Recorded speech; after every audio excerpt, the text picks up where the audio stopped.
Hello everyone, welcome to Raji home style. నేను మీ రాజేశ్వరి అండి. ఈరోజు రాజీ హోమ్ స్టైల్లో పక్కా కొలతలతో సగ్గుబియ్యం వడియాలని ఏ విధంగా వేసుకోవాలో ఈరోజు ఈ వీడియోలో చూసేద్దాం. ఫస్ట్ ఆఫ్ ఆల్ ఏంటంటే నేను 1 కప్పు మైన సగ్గుబియ్యాన్ని తీసుకున్నానండి. ఈ సగ్గుబియ్యాన్ని మనం సన్నవైనా తీసుకోవచ్చు, లావువైనా తీసుకోవచ్చు. మీకు అవైలబుల్గా ఏవి ఉంటే అవి తీసుకోండి. ఈ 1 కప్పు సగ్గుబియ్యంలో కొన్ని వాటర్ని వేసేసుకోవాలి. ఇవి మునిగేటంత వరకు వాటర్ని వేసుకొని 1 గంట పాటు పక్కన పెట్టేసేయండి. ఈ సగ్గుబియ్యం వాటర్ని బాగా అబ్జర్వ్ చేసి కొద్దిగా ఉబ్బుకుతాయి. అంతలోగా ఒక వెడల్పాటి గిన్నె తీసుకొని 1 కప్పుకి 4 కప్పులమైన వాటర్ని వేసుకోవాలి. అంటే 1:4 రేషియోలో వాటర్ని వేసేసుకొని ఇందులో కొద్దిగా సాల్ట్ని కూడా యాడ్ చేసేసుకొని స్టవ్ పైన పెట్టేసుకొని మరిగించుకోవాలండి. కొద్దిసేపటి తర్వాత చూడండి, సగ్గుబియ్యం అనేవి ఇలా చక్కగా ఉబ్బుకుతాయి వాటర్ని బాగా పీల్చుకొని. ఏదైనా వాటర్ ఉంటే కనుక వంపేసుకోండి. గట్టిగా నలపద్దండి. నలిపితే గనక సగ్గుబియ్యం అనేది స్టాచ్యూ కదా, మెత్తగా పీస్గా పిండిగా అయిపోతుంది. ఇందులో ఉన్న పిండి శాతం అనేది నలిగిపోతుంది. సో నలపకుండా ఏదైనా వాటర్ ఉంటే వంపేసేసుకోండి.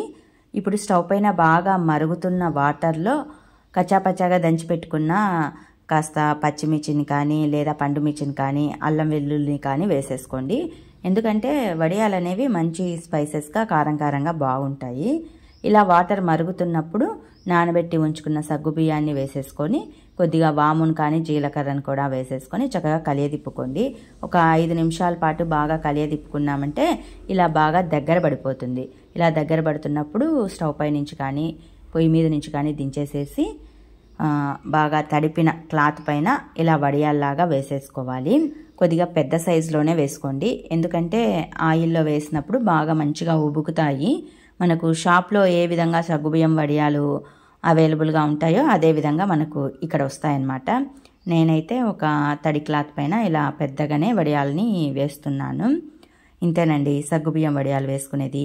ఇవి బాగా ఆరిన తర్వాత ఒక 2 డేస్ పడుతుంది. ఇవి బాగా ఆరిన తర్వాత ఆయిల్లో వేసుకొని వేపుకోవచ్చు. కాకపోతే చక్కగా పొడిగా ఆరాలన్నమాట. ఆయిల్లో వేసినప్పుడు ఇవి బాగా ఉబ్బుకుతాయి. వీటిని మనం ఏవైనా పప్పుచారు కానీ రసం కానీ పప్పు కానీ ఏదైనా కర్రీ చేసుకున్నప్పుడు అన్నంలో నంచుకొని తినచ్చు. చాలా బాగుంటాయి. వేసవిలో ఎక్కువగా చేసుకుంటూ ఉంటారు. అందరూ మామూలుగా రవ్వ వడియాలు, బియ్యపిండి వడియాలు ఇలా చేసుకుంటూ ఉంటారు. సగ్గుబియ్యం వడియాలు అనేవి చాలా రేర్గా చేసుకుంటూ ఉంటారు. కాకపోతే ఇవి చాలా బాగుంటాయండి. హెల్త్కి కూడా చాలా మంచిది. మరి మీకు నేను చేసిన పక్కా కొలతలతో సగ్గుబియ్యం వడియాలు ప్రిపరేషన్ వీడియో నచ్చింది అనుకుంటాను. నచ్చితే మరికొన్ని వీడియోస్ కోసం do subscribe my channel. Thanks to all.